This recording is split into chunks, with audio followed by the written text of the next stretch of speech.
One. Oh! We all got green. Aw. Green.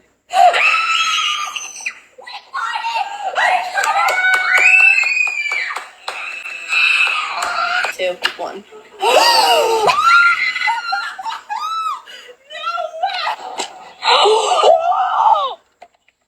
You got it. I got the glitter dumpling. Where can you get $100? From where? Tell me very hungry. Over there. Yeah, Alu. In this one. It's blue.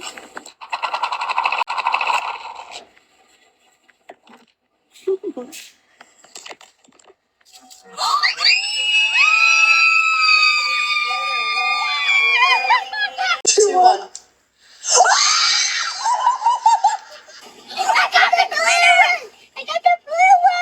You got a blue, Olive? I got the glitter.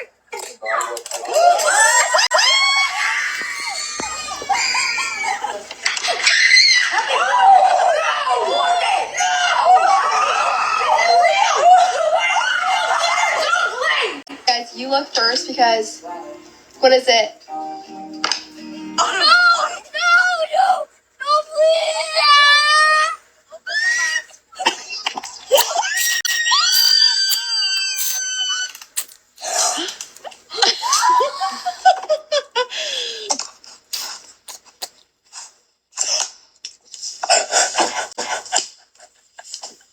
Two. One. Wait, what'd you get? Got the red one. Craving satisfied. Hold it. It's made of milk. Grabe siya. Ang sarap. Yung free, no? Baby, why is it so good? Right? Should we add boba to it?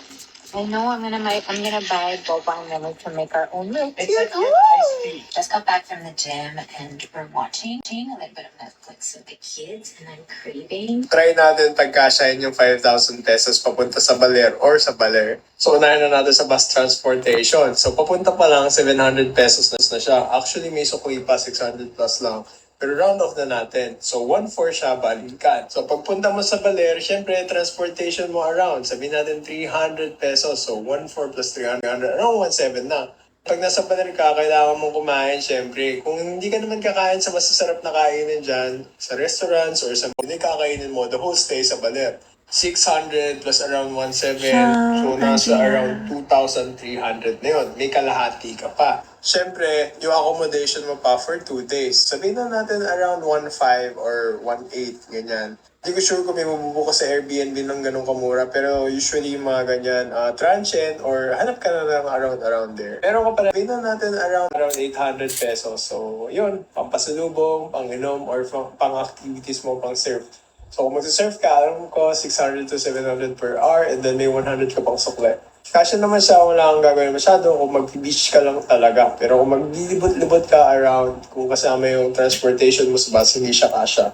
Pero kung budget mo is 5K, like yung for naman siya, wala kang hindi pa kasama yung accommodation and sa transportation mo, sobra-sobra pa yan. Try natin pagkasyahin yung 5,000. Kung isa ka sa mga hindi pinalad na maging nepo baby at walang naghihintay na inheritance sa'yo at wala kang influential last name, makikita mo sa TikTok, nag-unboxing sila ng mga designer bags, gumagawa sila ng mga TikTok trends nila sa mga mansion. At wala kang influential last name, makikita mo sa TikTok, nag-unboxing sila ng mga designer bags, gumagawa sila ng mga TikTok trends nila sa mga mansion nila, pataasan ng ceiling. Gusto ko malaman mo na ang greatness ay magmumula sa'yo, yaman ay magmumula sa'yo.